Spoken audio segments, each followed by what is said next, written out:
Então vamos dar início aí, pessoal, à aula de hoje.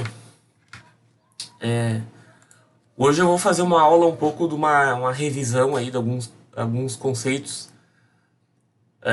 que eu julgo ser importante, tá? Ali de materiais elétricos, a parte final da disciplina lá, talvez alguns não tenham pegado esse material, né? A parte de dispositivos semicondutores. Alguém lembra mais ou menos aí do que se trata? Diodo, transistor, chegaram a ver já? Sim, Vocês viram em circuitos, né? isso. Tá, na aula de hoje a gente vai fazer um pouco de um compilado aí de alguns dispositivos aí que são primordiais aí pro entendimento dessa disciplina, tá? Então eu separei aqui um material para nós dar uma revisada. Então a gente sabe, né, que todo o avanço tecnológico aí começou em cima do surgimento de dispositivos que era que se fazia que se permitia que a gente tivesse um controle do sentido decorrente, tá? Então esses dispositivos que foram inventados no início do, do século XIX são dispositivos que a gente começa a conseguir ter um controle do fluxo de corrente, tá? A gente consegue limitar dentro de um circuito o sentido da corrente naquele ramo, por exemplo, né? Isso se chama, né, um dispositivo que é capaz de realizar tal função, ele é chamado de diodo, certo? E a partir dessa invenção, né, a partir dessa concepção básica, inseriu-se mais alguns elementos dentro desses dispositivos e conseguiu-se, a partir de um sinal de corrente ou tensão pequeno, conseguia-se controlar altas correntes, né, num outro ramo desse dispositivo, também conhecido como triodo, né, ou então transistor, mais recentemente, né. Mas para nós entender bem aqui a disciplina, é interessante que vocês tenham claro esses conceitos, tá? Porque a gente vai estar em muita grande parte da disciplina falando mais sobre os efeitos dessas descobertas, né, e não propriamente a descoberta, tá? Então, eu poderia passar reto nessa parte aqui, né? Nós ir direto para a programação, para arquitetura de computadores, arquitetura de chips, né? Falar sobre circuitos integrados aqui e sem estar passando para vocês aí uma revisão sobre esses dispositivos que revolucionaram e vem revolucionando ainda todo o mundo moderno aí, né? O mundo que a gente vive atualmente, né? Professor, Mas, oi, tu falou alguma coisa? sim, desculpa interromper. O senhor vai gravar a aula ou não? Sim, sim, a aula tá sendo gravada. Ah, tá. Tá bem. Desculpa interromper. Tá, não, não, só. Acho que tá tudo certo, vocês estão vendo a tela aí, né? Não tá Sim, aparecendo aqui que o senhor tá gravando. Não, não, mas vocês estão vendo o PowerPoint, né? Ah, sim, isso sim. Sim. Ah, tá, beleza. Não, eu tô gravando aqui, toda aula é gravada, tá? Inclusive a primeira aula eu já coloquei lá, né? Lá no Google Classroom, já tá lá, deixa eu só conferir aqui. Aham, eu vi que eu tinha postado. sim. Ah, tá lá. Tá, não, assim, que eu acho que quem já foi meu aluno já sabe, né? Toda aula que eu gravo, né?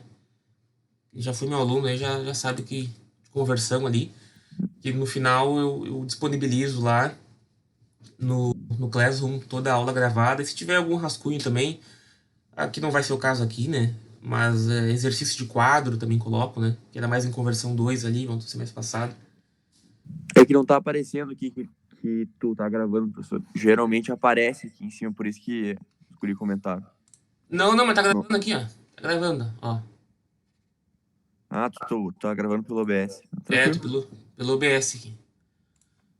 Então, retornando aqui no raciocínio, essa disciplina aqui é uma disciplina de onde a gente vai estar trabalhando em cima né, em cima dessas plataformas, né, de softwares, de programas de software que foram criados em cima de máquinas, né, que primeiramente, né, tiveram uma contextualização de como é que foi criado, como é que foi desenvolvido isso aí, né. Então aqui, né, eu estou passando aqui esse slide aqui, a primeira geração de computadores, né, eles utilizavam aí equipamentos, dispositivos eletrônicos que eram as válvulas, né. O ENIAC 1, por exemplo, né, o IBM 793, eram todos computadores que estavam utilizando, na época lá, para processamento das informações, né, válvulas, né. Então, o que é o princípio desses equipamentos, desses dispositivos? É basicamente tu ter um circuito que tu possa controlar ele por corrente ou por tensão. Por que isso é algo, digamos assim, revolucionário? Por que se buscava isso? Alguém saberia dizer?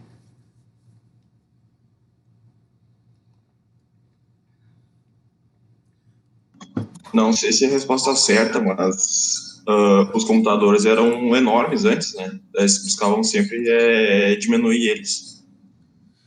Isso, eles eram enormes por causa do emprego das válvulas, né? A gente vai falar um pouco de válvulas também. Só que o objetivo, né, era poder fazer computação, né? Fazer processamento de dados, né? Fazer cálculos matemáticos a partir de dispositivos, né? Que eram válvulas, né?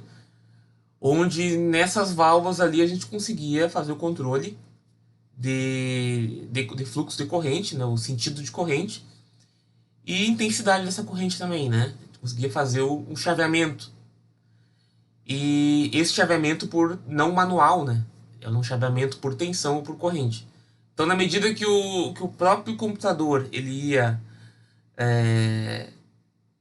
na medida que eles iam inserindo cada vez mais válvulas, né, criando circuitos de cada vez mais válvulas, maior era o poder de processamento de um computador. O maior era a capacidade de resolver cálculos, né?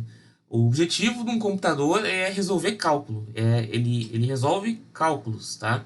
Seja esse cálculos de rotinas, né? Seja esse um cálculo simples, né? De soma, de divisão.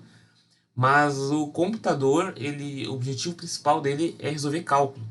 O computador de vocês hoje resolve cálculos, tá? Cálculos estes impostos pelo gerenciamento principal, né? O administrador do sistema operacional de vocês, né? Por exemplo, hoje a gente deve ter aí no computador de vocês um Windows 10, né? Então, dentro do Windows 10 existem rotinas ali, né? Onde o computador vai executando aquelas rotinas ali em cada clock de processamento, né? Toda vez que ele executa em clocks, né? Ou seja, são amostras, né? Então, em cada clock, em cada amostra, eu tenho uma infinidade de cálculos ali que ele tem que executar. E quanto mais rápido esse computador consegue executar esses cálculos, maior vai ser o poder de processamento do mesmo, né? Então, por exemplo, se eu quisesse descobrir qual que seria a trajetória de um míssil que eu fosse, né, lançar para atingir meu, sei lá, né, Segunda Guerra Mundial, por exemplo, né? Eu quero calcular a trajetória balística do míssil. Então se utilizava, né, a ideia de computadores surgiu, né, para tentar encontrar maneiras de desenvolver tecnologias capazes de, por exemplo, acertar um alvo, acertar por exemplo, um ponto específico dentro de um espaço geográfico. Isso, hoje, já é dominado, mas na época era uma tarefa muito desafiadora, né? Não era uma coisa fácil de estar realizando. Então eu precisava de computadores, né? Os computadores iniciaram para esse fim, né? Para a guerra, né? Mas hoje a gente sabe que ele tem uma infinidade de outras funções, né? Que não são a guerra. Mas, primeiramente, né, veio para suprir essas necessidades de processamento de informações, tanto de possíveis ataques inimigos, né, quanto de destruição de alvos, né, específicos ali no espaço geográfico, né. E para isso tudo é necessário fazer cálculos, né, cálculos de trajetória, né, ou atualizar cálculos, né. Então, os equipamentos na época também não eram sofisticados, né, um equipamento de lançamento de mísseis, enfim. Então, eles tinham que fazer, eles tinham que recalcular muitas vezes, né, a trajetória desses mísseis, né, desses projéteis aí que precisavam ser enviados, ou ser lançados, enfim.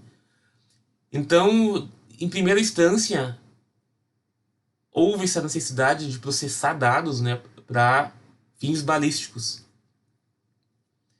E se iniciou na época, né, com um estudo em 1900 e pouco das válvulas, né?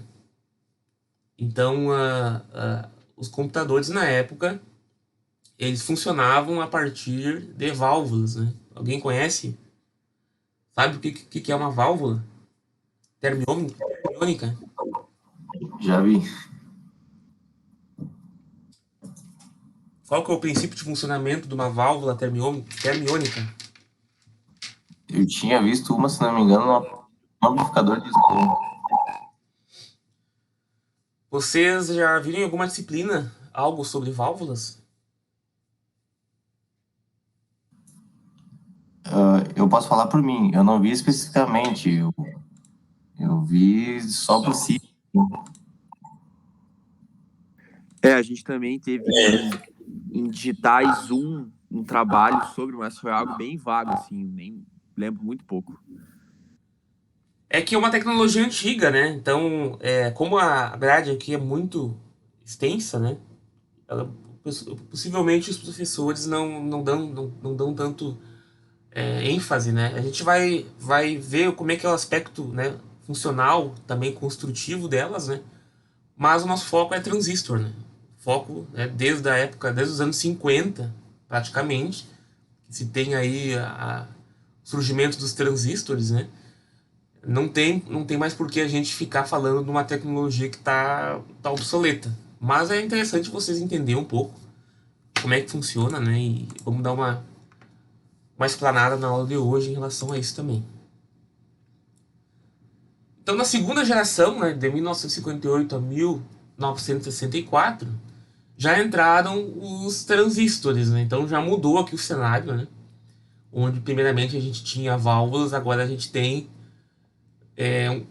um dispositivo completamente diferente que desempenha, né? Na verdade, é um dispositivo que desempenha a mesma função, né? Exatamente a mesma função que uma válvula, claro, com as suas peculiaridades, mas com uma tecnologia totalmente nova, né? Totalmente diferente do que era a válvula lá na primeira geração, né? Então aqui na primeira geração, todos os computadores, né? Os ENIAC, né? ENIAC, Electronic Numerical Integrated and Computer, eram computadores que utilizavam válvulas, né? Por exemplo, o primeiro computador, né? O ENIAC, antes do UNIAC, ENIAC, possuía mais ou menos 17 mil válvulas, né? E pesava mais de 30 toneladas. Esses computadores aí, isso para não ter 10% do poder de processamento que o computador de vocês hoje aí na casa de vocês tem. Então vocês já imaginam o avanço que foi, né? O avanço de tecnologia que se teve aí do início do século XIX. Eu vou dizer aí, começou-se, né, a era dos computadores ali né, pouco depois, começou a ter alguma coisa de computador, de computação na Segunda Guerra, né? Mas que se teve mesmo uma cara, né, que pôde se chamar de computador mesmo, com linguagem de programação a partir da Segunda Guerra, né? Mas já logo no início dos anos, né, dos anos ali 1905, né, onde começou a ter estudo mesmo sobre a válvula, né? Que foi muito próximo ali ao surgimento das lâmpadas incandescentes, né?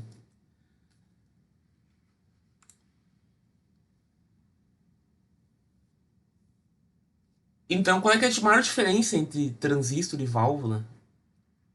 A válvula, ela é um dispositivo que gasta mais energia, ela é mais volumétrica, ou seja, ela ocupa mais espaço e gera calor, tá? Então ela esquenta, ela é mais volumétrica e ela ocupa mais energia, né? Ela consome mais energia. E os transistores, né, uma tecnologia nova, onde não exigiam pré-aquecimento, não consumiam, né, ou consumiam menos energia, geravam menos calor e mais rápidos e confiáveis. Então eles eram mais rápidos, mais confiáveis, né? Porque não envolvia processos de aquecimento. Esses processos das válvulas muitas vezes reduzia a vida útil, né, dos computadores. E além de ter, né, ocupar um espaço muito, muito grande em relação aos transistores, né? Vamos falar um pouquinho das válvulas, né? Então aqui a gente tem uma válvula termiônica, né? Ela sim se assemelha, né? Essa ideia de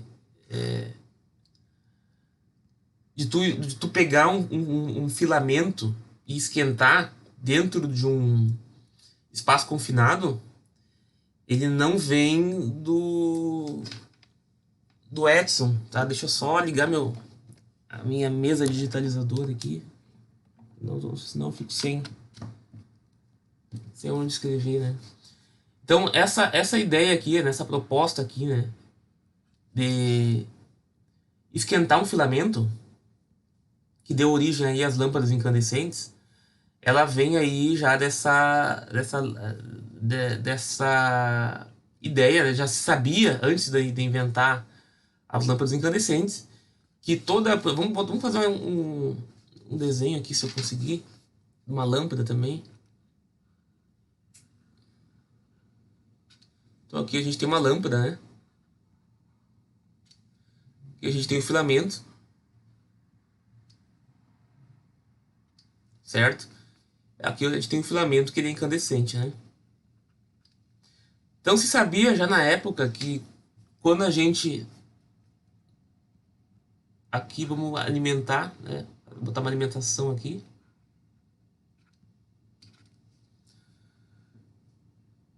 Então uma lâmpada incandescente, basicamente, né, o funcionamento dela consiste em um filamento aquecido, né, a alta temperatura. Quando esse entra em estado de incandescência, a gente tem o surgimento de emissão de fótons, né? Ou seja, luz. Tem luz. Só que esse processo de emissão de luz, ele também emite elétrons, tá? Esse filamento aqui, ele emite elétrons, né? Isso já se sabia antes da invenção da lâmpada incandescente, que ele conseguia, de alguma maneira, expelir elétrons, né? Nesse meio envolto que ele está ali, né? Quando tinha esse aquecimento desse material, certo? E aí que surge a concepção básica da válvula, né? A válvula nada mais é que uma lâmpada incandescente, né, com outro filamento aqui. Eu tenho um outro filamento, uma chapa aqui, né? Onde essa chapa aqui eu estava conectada aqui num circuito, por exemplo, né?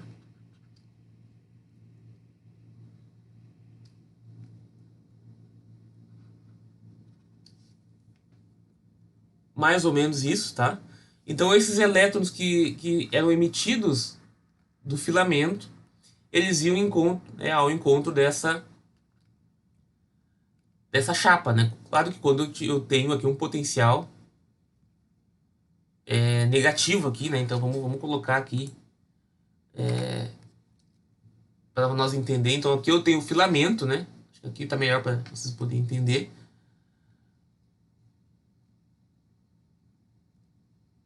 Aqui eu posso ter meu circuito. Vamos ver aqui.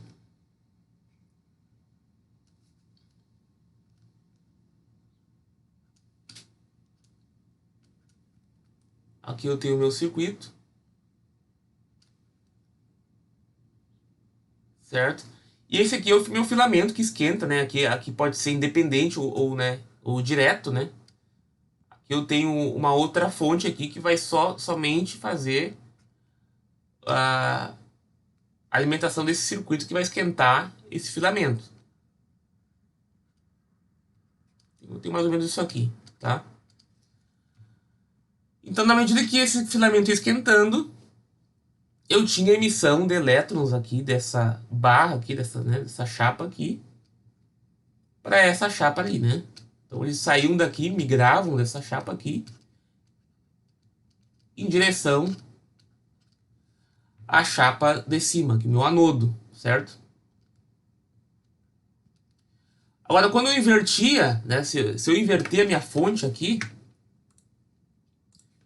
essa fonte aqui que está conectando o catodo e o anodo, se eu colocar menos aqui, por exemplo, né, aqui em cima e mais aqui embaixo, eu não tinha passagem de corrente, né? A gente sabe que o sentido real é do menos para o mais, né? Então, os elétrons que estavam sendo expelidos daqui, eles estavam sendo atraídos pelo positivo aqui da fonte. Mas quando eu invertia essa fonte, né, quando eu colocava o negativo nessa barra aqui, eu estou expelindo esses elétrons, né? Certo? Se eu colocar negativo aqui nessa chapa aqui, isso aqui já é tudo negativo. Elétron tem carga negativa, então ele não vai, né, de encontro a um ponto, né, a um ponto com um potencial elétrico semelhante, né? Ou seja, com potencial elétrico negativo. Então não vai ter passagem de corrente. Então, a partir desse princípio básico, se teve aí o primeiro diodo, né? Então o diodo não parte dos semicondutores, né? Se vocês já viram aí em circuitos, ele vem dessa concepção aqui de válvulas termoniônicas, né? Termoniônicas. Que vem aí de uma concepção de esquentar um filamento, né? Então vejam, né, que uma lâmpada incandescente, a emissão de luz dela é muito baixa também, né? A lâmpada incandescente, as válvulas termoniônicas, elas partem da mesma tecnologia, ou seja, a tecnologia é muito semelhante, né? De tu ter um filamento confinado, né, num espaço ali onde eu tenho vácuo, certo? E esse filamento ali a gente tem um efeito, né, que se queira obter. No caso das válvulas, eu quero obter o efeito de controlar o sentido de uma corrente elétrica, né? E numa lâmpada eu quero a emissão de luz. Só que tanto na válvula quanto na lâmpada eu tenho perdas, né, por calor, eu tenho perdas por temperatura, por dissipação de calor. Uma lâmpada aí incandescente convencional, né, ela tem uma eficiência muito baixa, né, em torno de 4% de toda a energia que está sendo envolvida ali naquele processo, em torno de 4% que vira de fato luz. E da mesma maneira, o diodo, né, e que a gente vai ver também o triodo e o pentodo, né, a gente tem aí para um alto custo energético para poder ter esse controle de corrente. Então, na época, né, obviamente essa descoberta aí propiciou aí o início, né, o início da era de processamento, né, de computação de dados, né? Com o diodo, né, quando eu consigo controlar um sentido de corrente, a partir desse dispositivo que eu já consigo fazer uma tensão CC virar uma tensão CA, certo? eu consigo construir fontes de alimentação. Então, esse processo, até eu abro aqui uma janela para vocês, né? Pesquisem aí o porquê que isso é tão importante, né? É bom que vocês tenham isso claro também. Procurem, né, entender por que controlar sentido de corrente é tão importante. Ou limitar a um sentido somente, né? No caso do diodo, a gente controla a partir das válvulas pentodo, né? Mas essa simples concepção aqui já foi revolucionária. A simples concepção de controle de sentido de corrente. Então a gente tem aqui, né, os diodos de aquecimento indireto e aquecimento direto, né? Então no indireto eu tenho um sistema separado aqui, né? Sistema separado para fazer o aquecimento do filamento. E aqui eu tenho meu circuito, né? Aí também com uma fonte aqui, né? Tem que ter uma fonte. Com mais aqui conectado aqui, né? Senão eu não tenho passagem de corrente. Eu só tenho passagem de corrente nesse sentido aqui. Certo? E aqui do outro, dessa outra maneira aqui, eu pego esse catodo aqui, né? E ligo, né, no meu circuito diretamente. Em vez de eu fazer uma alimentação separada, eu conecto juntamente com o circuito. Essa é a válvula de aquecimento direto. Então imagine a temperatura aí a qual chegavam essas válvulas aí, né? Tanto que vocês olhar aqui, ó, vocês vão ver aqui, ó, que chega a ficar preto. Isso aqui não é uma válvula que está torrada, que está queimada. Essa cor é mais escurecida, né, mais enegrecida aqui em cima. Era normal, né, do funcionamento, né? Ela tinha a ver com a emissão de elétrons ali, né? Que geravam essa cor aí mais escura, né?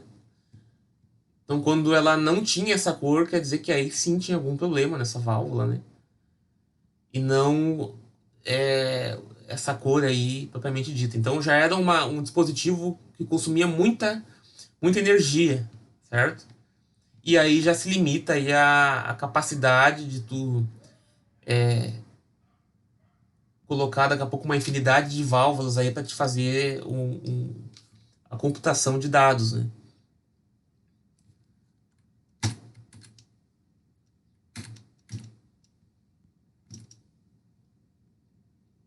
E aqui a gente tem, né, o diodo, né?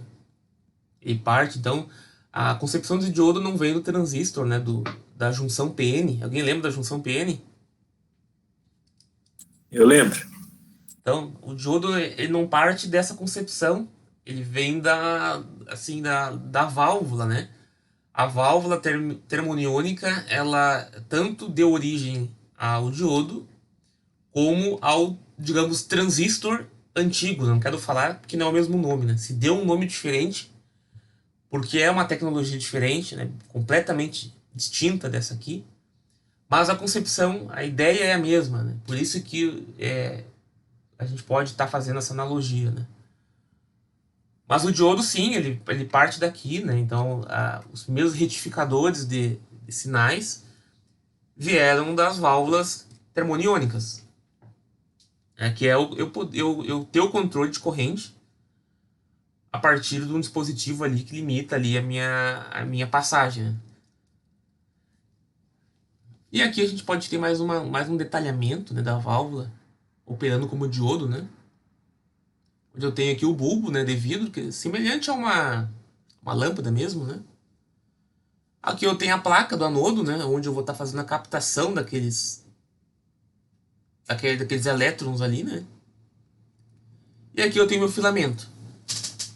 Então, vocês vejam que se eu tirar fora aqui essa placa aqui, né, do anodo, né, se eu tirar isso aqui fora, é uma lâmpada. Uma lâmpada incandescente.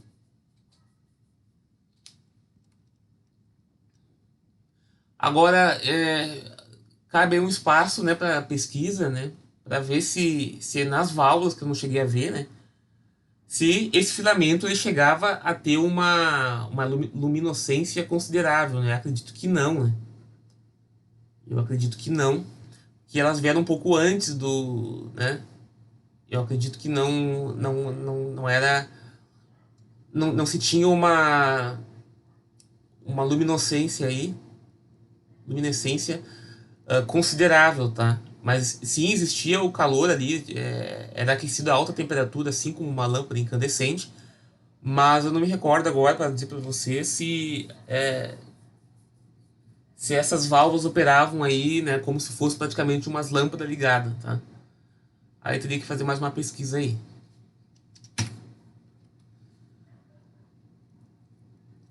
Então, a partir do diodo, né, a partir dessa concepção básica, se inseriu mais um pino, né, mais um elemento aí nesse circuitinho, né, onde verificou-se, né, que a partir de uma chapa, né, uma chapa que eles colocavam aqui, uma grade, né, eles colocavam aqui entre essa chapa do anodo e o emissor aqui, o catodo, né, quando se colocavam essa grade ali e se aplicava um potencial negativo nessa grade, potencial negativo, havia uma redução ali da corrente que circulava entre o catodo e o anodo. Então, vamos de novo. Esse pino aqui, grade, né? Grade, né? Ele permitia que a partir de um sinal pequeno, tá? Ou uma corrente pequena, eu pudesse estar aumentando ou reduzindo o fluxo de corrente entre o catodo e o anodo, né? O fluxo de corrente, né, daqui para cá. Então aqui a gente já tem o primeiro amplificador de sinais,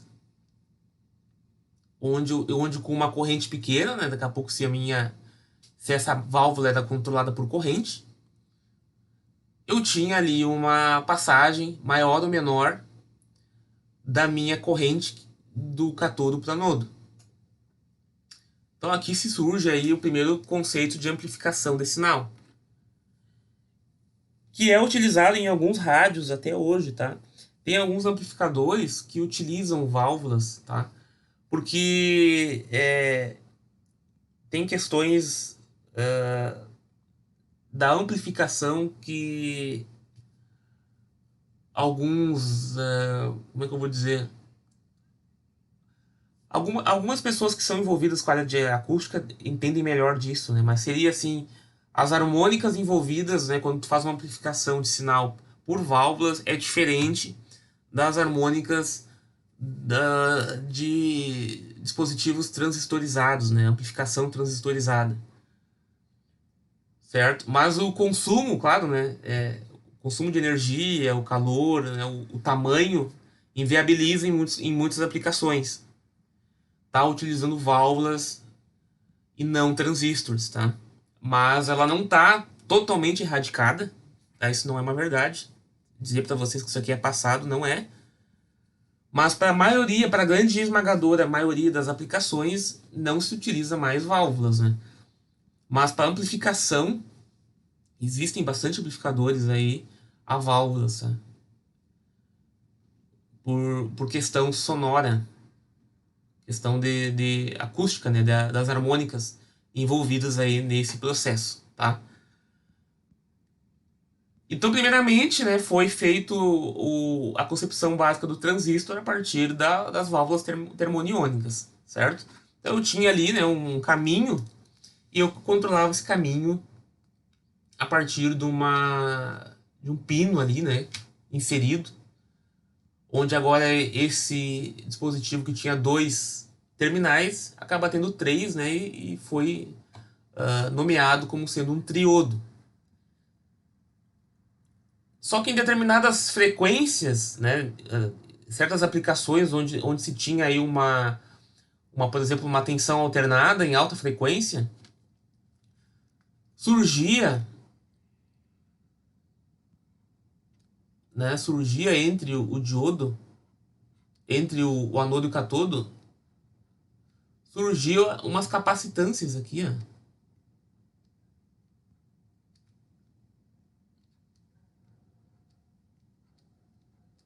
Entre os dois e entre o grade, né? Aqui tá o grade. Aqui tá o grade, né? Entre o grade aqui, surgia duas capacitâncias aqui que incomodavam, né? Atrapalhavam a amplificação, causavam ruído, né? Causavam distorções harmônicas. E teve que então se inserir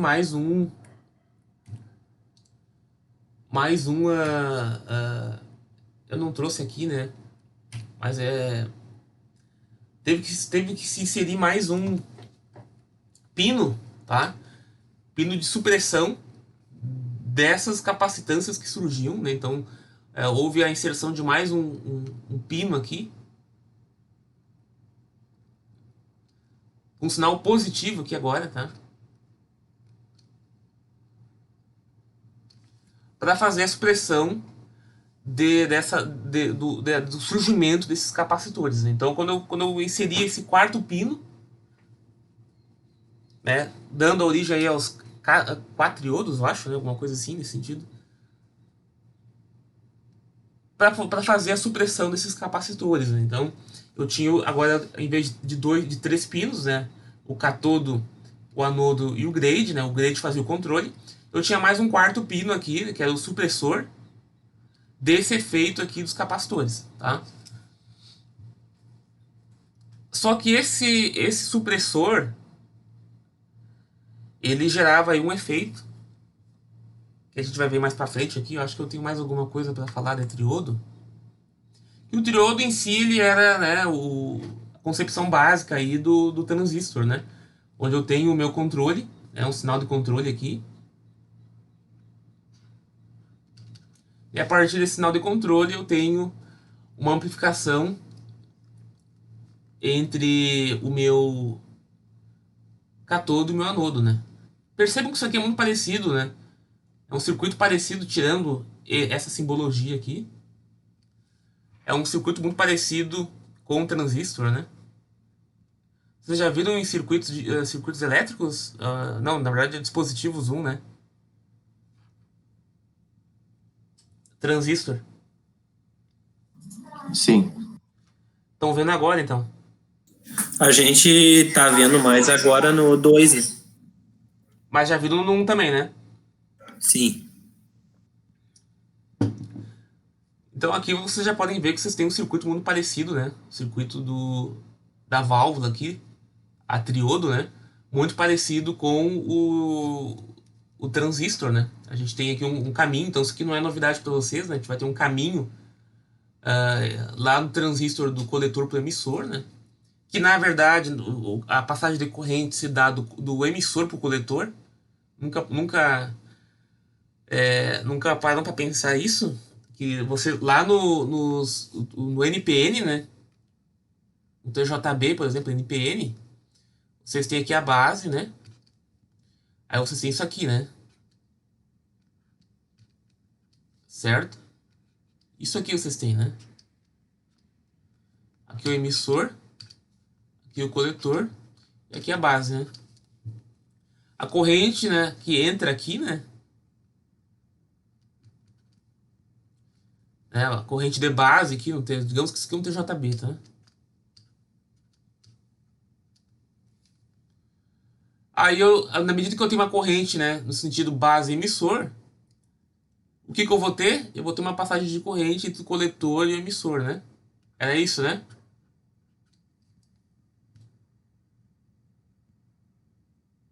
Isso. Esse aqui é o NPN, né? NPN.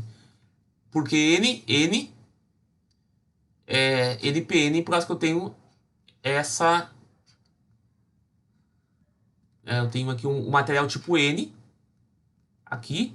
Eu tenho um material tipo P aqui na junção. Um tipo N aqui também, né? Então eu tenho N, P, N. Certo? E aí eu tenho... aqui eu tenho, por exemplo, o meu emissor, o meu coletor E aqui tá minha base, né?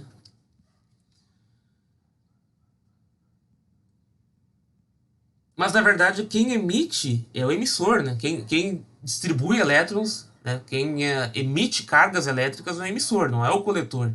Tanto que o nome está falando, é emissor. Mas por convenção, né? Pelo sentido convencional da corrente, a gente tem essa nomenclatura. A gente tem esse sentido de corrente aqui, né? Sentido base emissor, né? Vem da base, vem pro emissor aqui. E do coletor para o emissor, né? A gente tem esse sentido aqui, mas na verdade não é isso que acontece, né? Até para a questão de entendimento do funcionamento, quem emite elétrons é o emissor. E quem coleta é o coletor. Então a corrente aí, ela tá no sentido contrário. Na hora de entender o funcionamento dele, é primordial que vocês saibam isso, né? Mas aqui a concepção, a ideia é a mesma, né? É tu controlar, ter uma corrente aqui base, né? Ou no JFET lá, uma tensão de campo básica ali. E em cima dessa tensão de campo, a gente tem a passagem de corrente entre dois pinos, né? Então aqui é o modelo aqui da válvula termoniônica, operando como um transistor, tá? Só que, como eu comentei, né, a gente tem aí o surgimento em algumas aplicações, né, de alta frequência de capacitores, né, que fazem que introduzem ruído, né, introduzem harmônicas no sinal amplificado. Então é colocado mais um pino, né, que são o pino da supressão desses capacitores, tá? Que é essa grade supressora aqui. Só que quando eu faço essa supressão, eu aumento a velocidade dos elétrons, porque eu estou inserindo mais um pino positivo aqui, né? O anodo já está positivo, tá? O anodo aqui. Quando eu coloco essa supressão de capacitor, eu coloco mais um sinal aqui positivo dentro aqui do meu sistema, tá? Isso aqui causa um aumento de velocidade, da velocidade de passagem aqui dos elétrons, tá? Além de desviar, muitas vezes, aí o elétron do anodo. Então, causava uma certa interferência do sinal, essa placa aqui de supressão de capacitores. Então, para corrigir isso, é colocado mais um pino, né, mais um elemento ali dentro, que é a grade auxiliar, né? A grade que é auxiliar. Que ela nada mais fazia que, né, era um sinal negativo que era introduzido aqui, né? Que ela nada mais fazia que desacelerava os elétrons que tramitavam ali entre o catodo, né? Entre o catodo aqui e o anodo. Então aqui a gente tem a válvula que foi propriamente utilizada aí até o surgimento de transistores, né? A válvula, né? O pentodo. E a partir dela aí que deu origem aí aos computadores, né? Deu-se origem aí aos primeiros dispositivos capazes de computar informações. Certo, pessoal? E aqui a gente vai ter também um pentodo, né? Uma válvula, é um transistor, né? Com 5 pinos, né? Um catodo, um anodo, um controle, o G1 aqui é o meu controle, um supressor e um auxiliar para controle, né, do efeito causado pelo pino supressor. Aí a gente tem ali a válvula, né, de aquecimento, um pentodo de aquecimento direto e o pentodo de aquecimento indireto.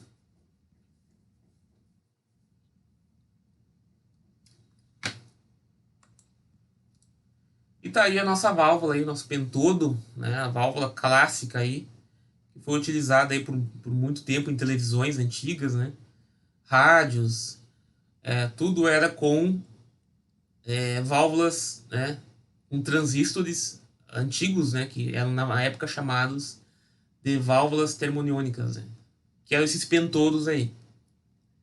Então vejam que a válvula, né? Ela tinha N aplicações, né? Não era só com a válvula se tinha o diodo e com a válvula também se tinha o transistor, que hoje a gente separou ele, né? A gente tem um nome diferente. Claro que na época também se tinha, né? Diodo, pentodo, né?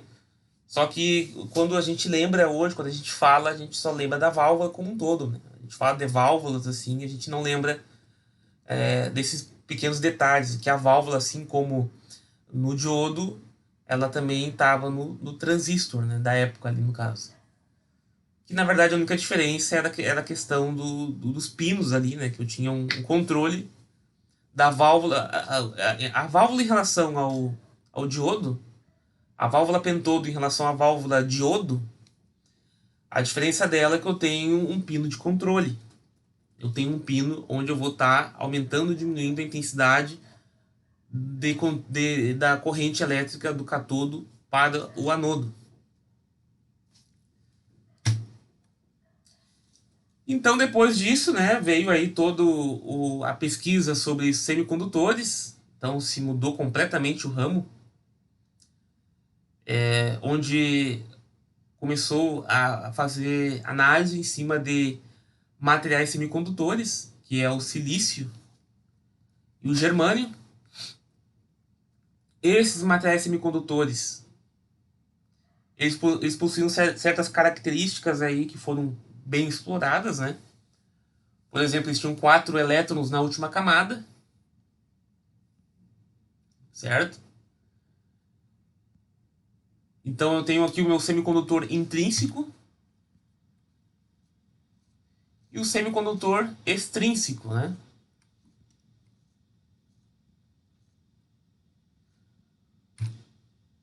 O semicondutor intrínseco, ele é da própria natureza do nome, né? Ele é um semicondutor porque ele possui 4 elétrons na última camada, né? E eu tenho aí, claro que somente dentro de determinados potenciais eu consigo fazer com que esses quatro elétrons aí sejam arrancados, tá? Por ele ser... Ele é semicondutor porque ele tem só 4, né? Mas ele não tem tanta facilidade em perder elétrons quanto um material condutor. Por isso que ele é chamado de semicondutor. Mas quando eu faço uma dopagem, né, eu aplico uma impureza externa, eu tenho uma característica muito interessante, que é o que se busca no semicondutor, que eu não vou ter no condutor.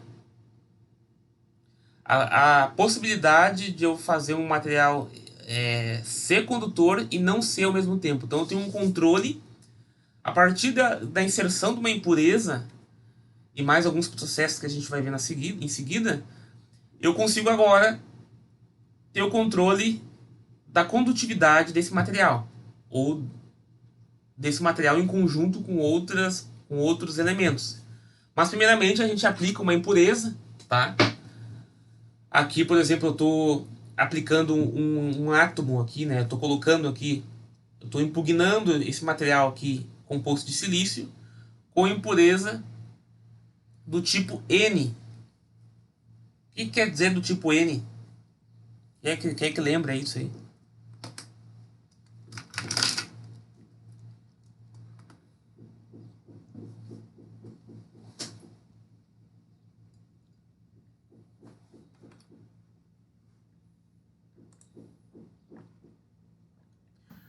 Quer dizer que ele possui mais lacunas do que elétrons, certo?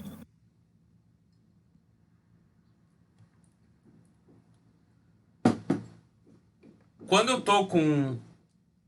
Quando eu faço uma dopagem, né? Esse processo aqui de tu inserir impurezas dentro de um material semicondutor é chamado de dopagem. Quando eu faço o processo de dopagem, quando eu tenho aqui, quando eu coloco um material que tem 5 elétrons na última camada, eu fico com um elétron aqui sobrando, ó. Ele fica vagando, esse elétron aqui.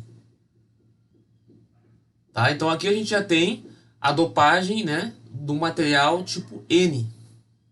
Então eu fico com um elétron sobrando, tá?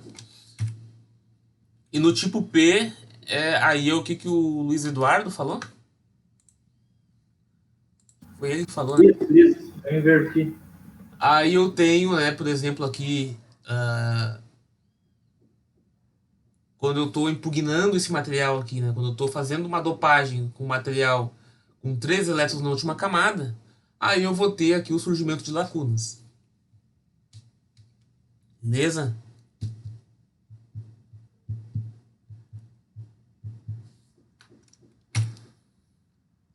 Certo, então agora eu tenho dois materiais, tá? Um tipo P, um tipo N, onde esse material aí, um deles apresenta lacunas e outro material apresenta elétrons livres, certo? Então a gente começa, né? Quando a gente junta o material P com N, surge um efeito bem interessante, né? Que é o diodo de junção. Então, sem a aplicação de um potencial entre a junção, temos a dispersão de elétrons no lado N e de buracos no lado P. Quando o campo elétrico é aplicado no mesmo sentido da junção, diz que o diodo está polarizado. Ocorre, então, o encontro de portadores positivos e negativos na junção, que se recombinam e permitem a passagem da corrente. Quando o campo é reverso, os portadores se afastam da junção, criando um isolador. Então, a partir dessa junção PN, eu consigo ter o mesmo efeito, mas com uma energia muito menor, um dispositivo muito menor, muito menos volumétrico, que uma válvula diodo. Uma válvula termoniônica diodo. Ou seja, que ela tem somente 2 pinos, não tem controle.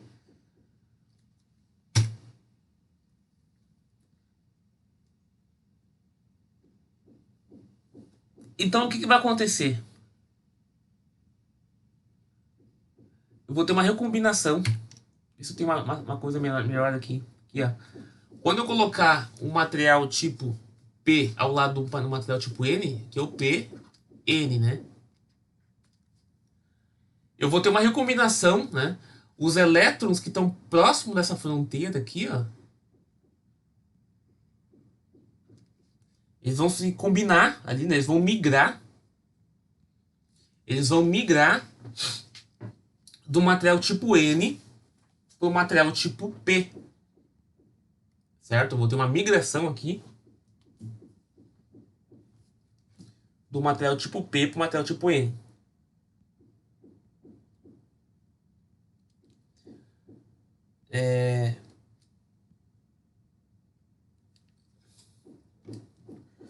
Então, o que vai acontecer?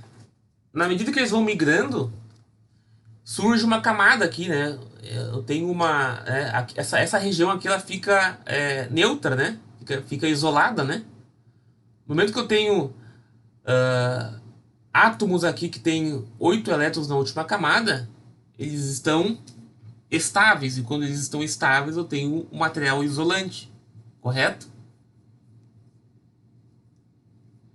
E quando eu tenho essa isolação, cria-se uma camada de depressão, tá? É uma barreira de potencial aqui, chamada de camada de depressão, nessa região aqui, que é exatamente isso aqui. Essa camada aí. Que é a região de depressão, né? Então, quando eu conecto uma fonte agora nessa junção, né, PN, dependendo do sentido que eu ligar essa fonte, eu vou ter 2 efeitos, tá? Então, digamos que eu conecte essa fonte dessa maneira aqui. O menos do lado das lacunas, tá? Ou seja, do lado dos portadores de cargas minoritários, né? Por que minoritários? Porque eles são lacunas, né? Eu vou ter aí essa atração entre essas lacunas aqui e os elétrons, né? Ou seja, os elétrons que estavam aqui distribuídos de forma homogênea, eles vão ocupar lacunas mais próximas da camada, para se afastar do negativo daqui, né? Então, eles ocupando elétrons, lacunas mais próximo da camada, o que vai acontecer? Eu vou estar aumentando, vou expandir minha camada de depressão, ou seja, ele vai se tornar ainda mais isolante. Então ele não conduz corrente elétrica nesse sentido aqui, né? Nesse sentido aqui ele não conduz, né? O sentido real da corrente seria daqui para cá, né? A corrente tentaria passar para cá, né? Assim, né? Eu não vou ter corrente aqui, porque a minha camada de depressão está aumentando, né? Aumentando. Agora, quando eu inverto isso aqui, né? Quando eu inverto esse processo, aí não, né? Aí eu vou ter aqui, eu vou estar empurrando os elétrons contra a barreira, certo? E eles vão estar enxergando as lacunas que estão do outro lado. Por quê? Porque cada lado da fonte, cada lado da fonte aqui, faz com que os portadores se afastem, né? Se repilam, né? Chegando próximo da barreira. E quando eles se encontram na barreira, eles acabam se anulando na barreira, certo? E aí eu tenho a passagem de corrente elétrica, né? A partir de um certo limiar, 0,7 volts, né? Do meu menos pro meu mais aqui, né?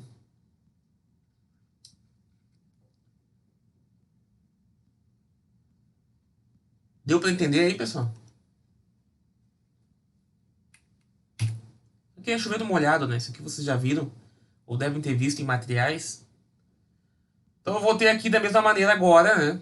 O surgimento de um diodo, né? Com anodo e catodo exatamente igual lá na válvula, né? Porém aqui eu tenho um diodo que consome muito menos energia, praticamente zero de energia, tá? A dissipação de calor dele é muito baixa. Não dá para nem comparar em relação à válvula.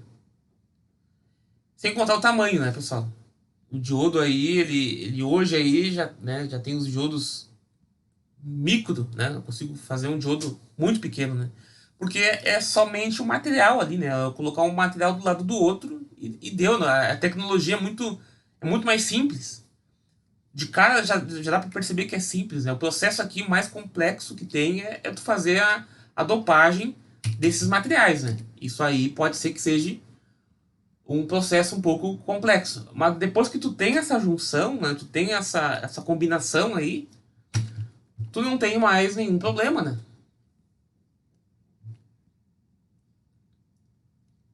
Então, sendo assim, o diodo só conduz facilmente quando polarizado diretamente. Quando eu estou com ele reverso, eu não tenho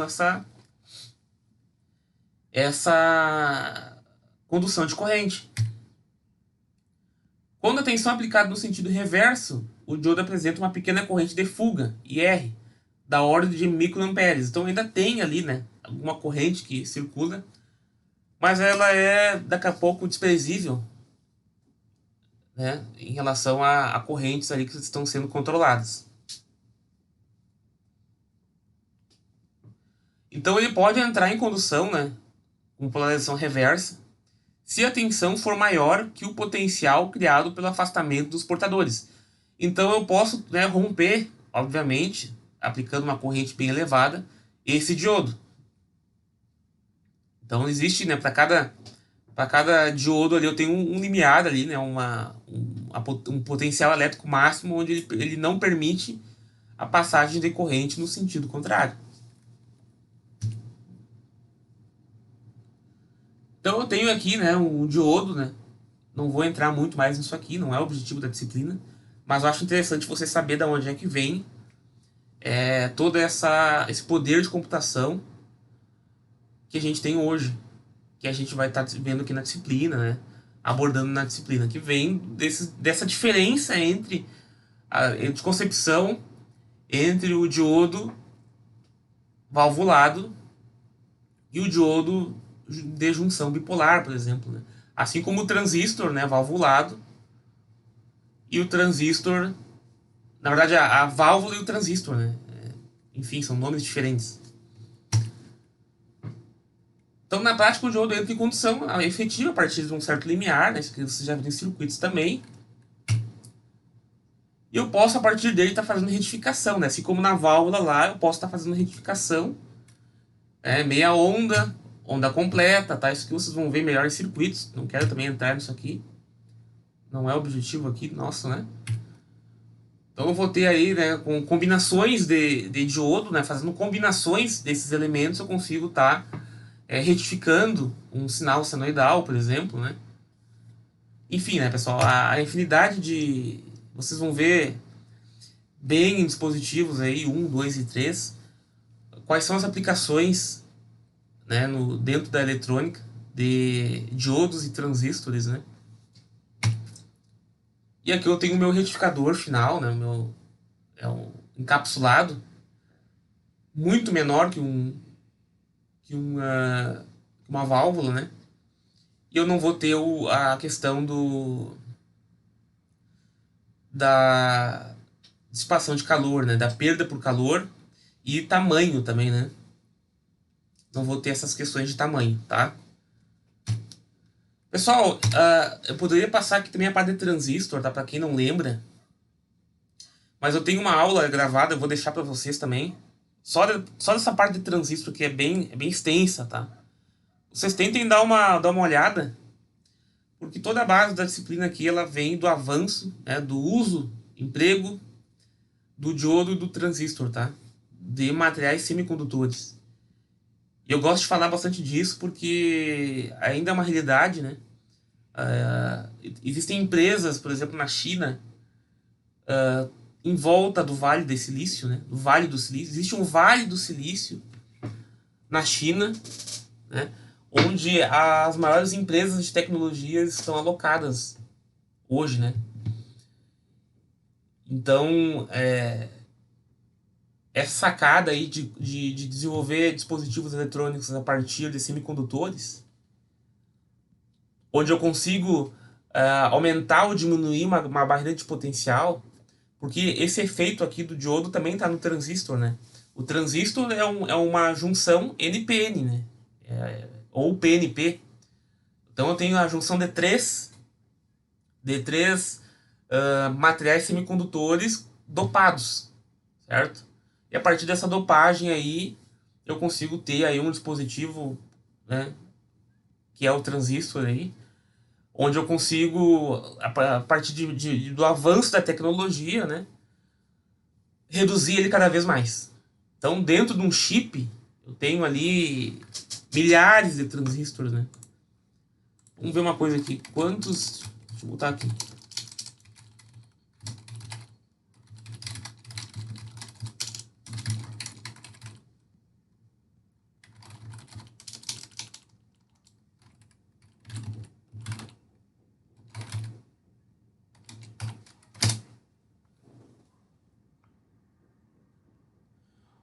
Aqui, pessoal, vocês aí que gostam de computador, eu tenho um i7 aqui em casa, não sei o que vocês têm. Em números, o Intel Core i7 6950, que não é o meu, tem nada menos do que 4,7 bilhões de transistores. Então vocês imaginam aí o quanto que conseguiu aumentar o poder de processamento dos computadores em virtude dessa sacada de se utilizar semicondutores para controlar sentido de corrente, que é o diodo, e controlar a intensidade de corrente a partir de um pino, né, chamado gate ou base, né? O gate é do JFET, ou base para os TJB, a partir do controle por tensão ou corrente, né? Os por tensão são os JFET, os JFET, né? Os MOSFET, FET no caso. E por corrente são os TJB, né? Então, foi só questão de tempo, né, que eles conseguissem, a partir dessa ideia, dessa concepção, reduzir cada vez mais o transistor, né, cada vez mais ele, porque ele não esquenta e ele não ocupa espaço. Ele é somente ali dois elementos, um do ladinho do outro. Então essa sacada aí revolucionou o mundo, né? E vem revolucionando ainda. Teve origem ali em meados do século, né, da década de 40, início da década de 50, e vem prosperando da mesma maneira até hoje, né? O que tem de avanço de tecnologia, de poder de processamento, é a redução cada vez maior desses dispositivos, tá? Redução cada vez maior, e ao mesmo tempo achar maneira de fazer processamentos paralelos, né? A técnica de processamentos paralelos também já está nos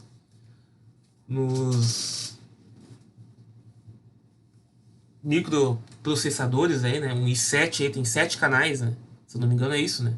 O i5, o i6, o que quer dizer, né? É o número de canais, né? O número de acessos ao núcleo. Então eu tenho 7 canais. Então eu consigo fazer... Os microprocessadores hoje, eles conseguem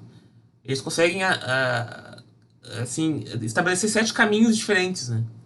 Ou até emular, né? Tem uns que emulam mais caminhos ainda, né? Então, antigamente os computadores eles trancavam também muito porque eles não tinham exatamente essa ideia aqui de multicanais, né? De processamento paralelo. Se tinha somente processamento único, né? Direto. Então, quando dava qualquer problema no computador, eu tinha que desligar ele, né? Não tinha como a gente dar um Ctrl Alt Del, por exemplo. Porque para te poder dar um Ctrl Alt Del, tu tem que, né, ter uma parte do teu processador que não esteja processando aquele processo que deu pau, né? Que deu problema. Certo? Então isso antigamente não existia, né? Não existia isso aí. Ele simplesmente trancava e era necessário tu, né, resetar. Então, hoje está muito mais fácil de tu, né, realizar multitarefas, né? Antigamente, tu abrir um Word e abrir uma música e abrir mais uma internet era uma missão impossível, né? Quem é que lembra disso? Pentium pegando fogo. Os Pentium antigos lá. Quem é que lembra de como é que era essas questões aí de abrir várias abas ao mesmo tempo? Hoje a gente abre 10, 15, 20 abas na web, aí nem cócega faz, né, nos microprocessadores. Não muito por causa do poder de processamento. Também, obviamente, né, com 4,7 bilhões de transistores, né? Então, olhem, um Core i7, ele tá com 4,7 bilhões de transistores. Aquela válvula que a gente começou falando no início da aula,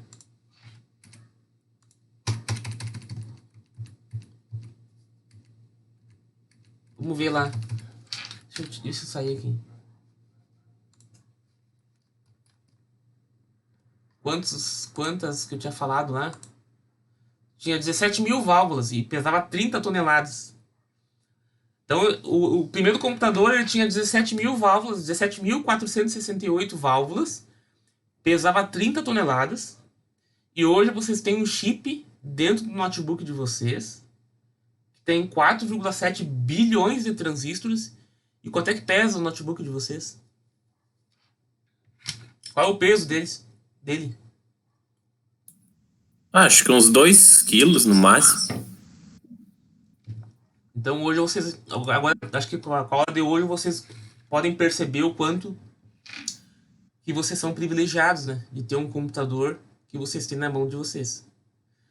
Claro que a gente nunca está satisfeito, né? Sempre quer mais, né? Mas o que eu tenho a ver com o pessoal lá atrás tinha válvula e coisa? É interessante você saber esse processo, entender mais ou menos o que está envolvido para nós entender aqui na disciplina, quando nós falar da arquitetura de microcontroladores, quando nós falar dos componentes que tem dentro, né? Vocês têm isso em mente, né? Que a gente está falando de uma coisa, de uma tecnologia que foi muito aprimorada, né? que sofreu muitas, digamos assim, muitas atualizações ao longo dos séculos, das décadas aí, né? E que hoje a gente está num patamar aí, da onde nós partimos, a gente está longe já, né, do que foi partido lá no início do século XIX, tá? Pessoal, por hoje era isso. Não sei se ficou alguma dúvida, se vocês ficaram com alguma curiosidade aí que daqui a pouco eu posso trazer na próxima aula.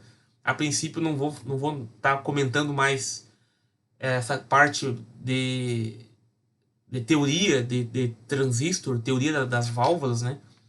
É só um adendo que eu faço em relação à disciplina aqui, que ela é toda ela é toda embasada em cima de programação, da arquitetura desses caras aí, né? De transistor, na verdade, hoje só transistor, né? Na verdade, nós não vamos nem falar em transistor muito, vamos falar mais em chip, né? Vamos falar mais em microcontrolador. Só que o que está por trás disso tudo aí é essa tecnologia que vem sendo aprimorada aí a cada ano que passa, né? Em cima dos semicondutores. Então eu queria abrir um pouco a cabeça de vocês em relação a isso, né? Para nós não ficar cético aí somente nas programações e nas análises aí do funcionamento desses dispositivos aí, né? De alto poder de processamento. Ficou alguma dúvida aí, pessoal? Deu para entender a aula de hoje? Deu, sim. Professor, uma última duvidazinha antes de eu encerrar. Esses transistores no notebook, por exemplo, eles vão aumentar ali a capacidade de passagem de corrente, né? Vão amplificar ela, né? E é esse efeito que faz os computadores serem mais ágeis e, que nem o senhor falou ali, dá para abrir mais abas e tal? Não, na verdade, é assim, dentro do computador eu quero ter velocidade de processar informação, né? Para poder processar informação, tu precisa ter maior facilidade de controle como é que eu vou explicar para vocês, né? Quando eu tenho um transistor, eu posso estar utilizando ele como amplificador, né, que é utilizado em guitarra, né, em toda essa parte de acústica, aí o transistor também é utilizado, mas como amplificador. Aqui ele tem um papel muito mais como chave, né? Eu controlo o sentido, na verdade, assim, eu controlo a corrente que circula num determinado ponto do meu circuito a partir de uma corrente na base. Aí essas ligações, né, que se tem a partir desse conceito básico, né? Por exemplo, porta lógica, vocês já viram circuitos digitais? Porta lógica? Sim. Então, a porta lógica. Do que é feito portas lógicas?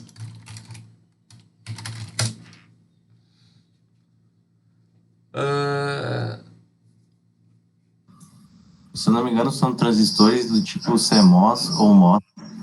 São transistores, né? Então, o princípio básico da lógica, ela vem do transistor, né? Então, eu faço conexões ali e eu consigo, por exemplo, se eu colocar um sinal 1 num pino e colocar sinal 1 no outro pino, eu vou ter na saída lá 1 ou 0. E aí eu vou fazendo ligações de transistores, eu consigo fazer mais combinações, né?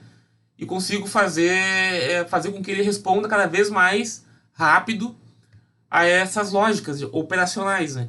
Porque o que o software impõe ao hardware? Ele impõe lógicas, né? Um aqui, um na porta 1, um na porta 2. Aí eu vou ter uma lógica interna lá, né? A partir de portas lógicas, né? E portas lógicas, elas elas são feitas a partir de combinações de transistores, né? Aí eu vou ter uma lógica, né? Eu acho que circuitos digitais vocês já viram já isso, não? Circuitos. Sim, sim. Sim, já acabou circuitos. Circuitos digitais, né? Então ali você já tem ali, né? É que, claro, né? Vocês ficam muito mais conectados a tentar entender o que a porta lógica faz e não tanto a questão do como é que ela foi feita, como é que ela... o que consiste, né? Quais são os aspectos construtivos de uma porta lógica, né? Mas elas vêm daqui eu tenho que pegar um material agora aí de circuitos, né? mas elas têm ali uma série de combinação de transistores, né? Que diferencia uma porta AND de uma porta OR, uma porta XOR, né? Ó, do que é feito portas lógicas. Se eu vou achar alguma coisa aqui agora. Mas vai ser basicamente transistores, né? Aí eu tenho ali a origem do sistema binário. Aí vocês vão ver também o clock, né? Em dispositivos 3, acho que vocês vão ver o clock, que também é parte de transistores, né? O clock de processamento ali, né? A cada clock eu tenho uma rotina que eu vou executar. E esse clock aí, quanto mais rápido eu consigo, quanto mais eu aumento esse clock de processamento, mais rápido ele consegue executar aquelas instruções. Porque todo computador ele segue um período, né? Ele executa as rotinas a partir de um período. Então, toda vez eu envio para ele uma série de rotinas, ele executa aquelas rotinas ali, né? E após a execução daquela rotina, ele dá mais um clock, né? E esse clock, ele é realizado a partir de transistores também, né? Operando como oscilador. Vocês vão ver isso aí em dispositivos 3.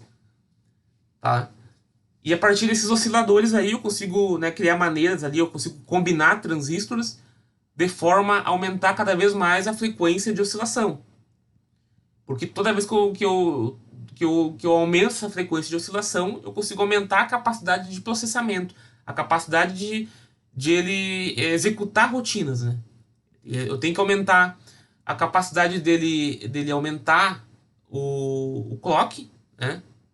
Que vai da questão dos transistores, né? Eu tenho transistores responsáveis pelo clock, para mim dar processamento, e eu tenho transistores responsáveis pela execução das rotinas, né? Provenientes desse clock. Então, hoje você tem aí meio que um limiar em torno de 3.8 GHz, né? O clock dos processadores hoje. Se eu não me engano, tá nessa faixa aí. Vamos ver aqui qual é o clock dos microprocessadores atuais. Processadores atuais. Tem clock em cerca de 2 GHz, né? Ó, isso significa que eles são capazes de realizar cerca de 2 bilhões de pulsos de clock por segundo. Então, em um segundo, ele consegue emitir 2 bilhões de pulsos de clock. Então, aí a partir daí que começa, né, a ter o processamento de informações. Dentro de um clock eu tenho uma série de instruções que o microprocessador ele executa, né? E ele combina transistores ali para estar executando essas tarefas, né? E quem diz quais transistores têm que ser combinados, né? Como que tem que ser essas combinações de transistores, é a linguagem do software com o hardware, né? Então existe um nível de linguagem ali que diz pro chip, né? Como que ele tem que operar, como que ele tem que combinar os transistores dentro desse chip, né? Para estar gerando para estar executando uma rotina, para estar executando, por exemplo, uma música dentro do computador, ou até computando dados num jogo, né? É tudo rotinas, né, que eu tenho que são executados em cada clock de processamento, certo? Então, os transistores operam tanto na parte de velocidade de dar clock, né, de dar uma frequência elevada para a execução das rotinas, e também na área propriamente da rotina, né, de eu executar a rotina. Para mim poder executar uma rotina de computador, eu preciso também alocar transistores, né, que nada mais fazem um papel ali de definir se uma sequência de 1 ou 0 vai ter que dar 1 na saída ou 0, né? Tudo parte de 1 e 0, né? Tudo parte de um código binário. E a partir desses códigos binários, eu vou ter as informações ali lidas, né, em 8 bits, 16 bits, né? Então eu consigo criar palavras, criar informações a partir da quantidade de bits que o processador ele consegue computar. Quanto maior o número de bits que eu tenho, maior é a informação que eu consigo colocar, né? Uma imagem, por exemplo, uma imagem ela tem megabytes, né? E 1 byte é igual a 8 bits. Então, toda a informação ela é computada através de 1 ou 0, certo? Então, a porta lógica que vocês veem em circuitos digitais, ela é digamos assim, o pontapé inicial para vocês entenderem isso aí. Entender que a partir de funções lógicas que partem de 1 ou 0, eu consigo, né, fazer N tarefas, né, fazer um temporizador, fazer se eu apertar tal botão, acontecer tal coisa, né? Lá em circuitos digitais vocês vão estar vendo aí como que a partir de um sinal, né, positivo ou negativo, aplicado aí a um transistor, eu tenho, por exemplo, uma lógica sendo construída ou uma rotina sendo executada, correto? Lá dos mapas de Carnot, lá vocês vão fazer um mapa de Carnot? Fazíamos. E como é que era aquilo lá? Você não tinha uma lógica ali? Como é que era? Me explica um pouco aí. Colocava as variáveis. Os uns e os zeros ali, né?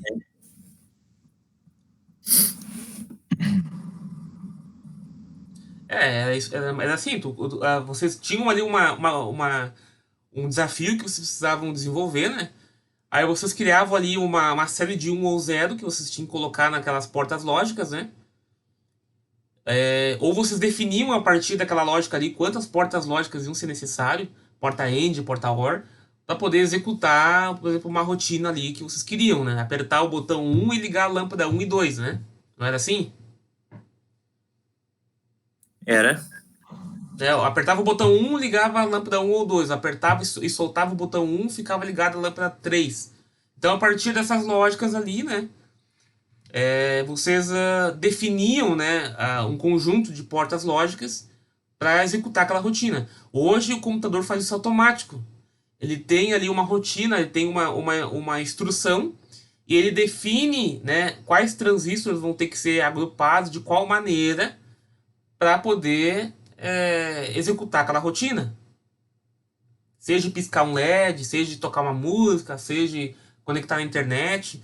É tudo rotinas que hoje o computador faz de forma automática. Então, esses 4 ponto tantos bilhões de transistores, eles estão envolvidos em tarefas diferentes, né? Tarefas de clock de processamento, tarefa de lógica, né? De atribuir lógica ali, de executar uma rotina.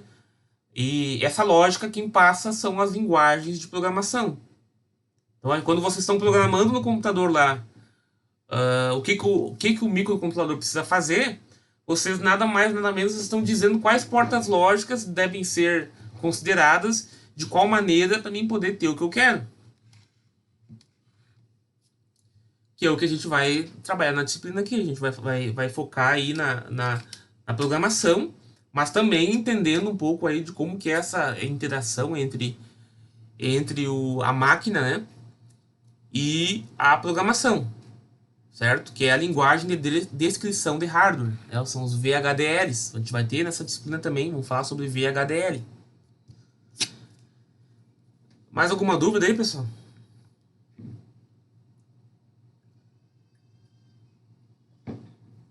Não, estou tranquilo. Deu para entender um pouquinho aí a aula de hoje aí, entender um pouquinho aí como é que pesquisem um pouco mais aí sobre transistor, pesquisem um pouco mais aí sobre como que é interessante vocês entenderem isso aí, tá? Porque se eu for começar a falar aqui, a gente vai estar, né, 2, 3 semanas falando só de concepção básica, né? Mas aqui tem muitos conceitos aqui que são de disciplinas passadas, né? Por materiais, né? Eu vou deixar para vocês ali no portal, ali no Classroom, eu vou deixar um material sobre transistor da aula, tá? Que eu passei em materiais elétricos, para vocês entenderem como eles funcionam melhor, tá? Talvez ali, quando vocês fizeram materiais, não foi tão bem explicado, tá? Então ali vocês vão entender um pouquinho como é que é a concepção. E pesquisem, pessoal, vão atrás aí, tentem entender, né, por que as coisas são como são, tá? Isso é uma coisa que tem que partir de vocês. Eu posso vir aqui instigar um pouquinho, né? Mas tem que partir de vocês. Muitos professores não vão estar querendo falar, né? Abrir tanto. Vão só mais passar o conteúdo que é pertinente daquela disciplina, né? Aí cabe a vocês estar dando esse fechamento, né? Eu sei que talvez seja mais instigador estar ouvindo falar, né? Eu comentando aqui, abrindo esse espaço, mas muitas vezes não dá tempo, né, de nós estar abrindo muito, falando sobre essas tecnologias, de como que a gente saiu lá da válvula e chegou agora aí nesses microcontroladores, microprocessadores de alta performance, né, alto desempenho. Existe um gap aí muito grande para nós estar falando, comentando, né? E de forma que fique, né, cada passo bem detalhado, né? Como é que eu vou conseguir detalhar tudo aqui para vocês em poucas aulas, tendo que eu tenho uma ementa a cumprir de um processador, de um computador que funcionava com 17 mil válvulas e hoje a gente tem computadores que funcionam com 4 bilhões de transistores. Então tem muita tecnologia envolvida no meio, né? Então eu posso dar para vocês alguns pontos chaves, né? Que eu acredito que são pertinentes. E a partir desses pontos chaves vocês vão, né, garimpando mais informação, vão entendendo, né, vão correndo atrás. Mas é sempre interessante, né, vocês saber da onde que vem as coisas, saber da onde que tá, o que tá acontecendo, por que funciona daquele jeito, né? Afinal, vocês estão fazendo um curso de engenharia elétrica, né? Vocês têm que entender o que é um processador, né? Como é que funciona a estrutura dele, né? A gente vai ver um pouco nessa disciplina também. Esses processos são interessantes. Eu vou estar falando de transistor aqui na aula e vocês não sabem o que é, né? Da onde que veio, né? Como chegou no transistor, né? Enfim, eu acho interessante vocês ter essa bagagem aí, vindo da válvula ali, né? Entendendo um pouco, né? Apesar de nós não ter nada na nossa ementa sobre válvula, né? Que eu tenho que falar aqui de válvula, mas vocês ter essa base de válvula, saber que a coisa começou lá atrás ali, né? Com dispositivos volumétricos, com dispositivos que tinham baixo desempenho quando se tratava de calor, quando se tratava de consumo de energia, e que hoje a gente tem todo esse avanço tecnológico por causa dessas questões aí básicas de tamanho, questões de calor, de consumo de energia, né? Então, a partir dessas variáveis que se conseguiu controlar melhor, hoje a gente tem aí esse processamento muito maior aí dos computadores, né? Certo, pessoal? Na semana que vem aí a gente começa a falar um pouquinho mais sobre a arquitetura de microprocessadores, tá? Vamos entrar mais nessas questões aí. E vamos debater um pouco mais aí sobre o avanço aí dos computadores aí no último século, aí, século XX, e agora já no século XXI. Certo, pessoal? Até semana que vem, então. Feito, Conversamos um pouco mais. Beleza? Valeu, um abraço. Valeu. Valeu.